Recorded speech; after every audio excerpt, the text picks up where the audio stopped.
சமைத்த வைத்த கீரை மிச்சமாகி விட்டால் உளுந்து மாவை அரைத்து கீரை வடை செய்து பயன்படுத்தலாம்.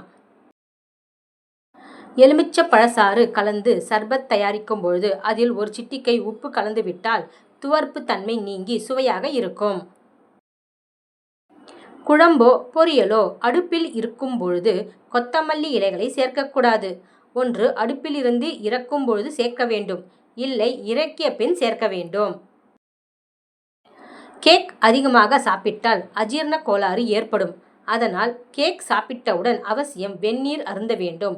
உடலுக்கு மிக மிக நல்லது. உளுந்து போண்டா செய்யும் பொழுது கூடவே வேக வைத்த உருளைக்கிழங்கையும் தோல் நீக்கி போட்டு அரைத்து செய்தால் உளுந்து போண்டா மிருதுவாக இருக்கும்.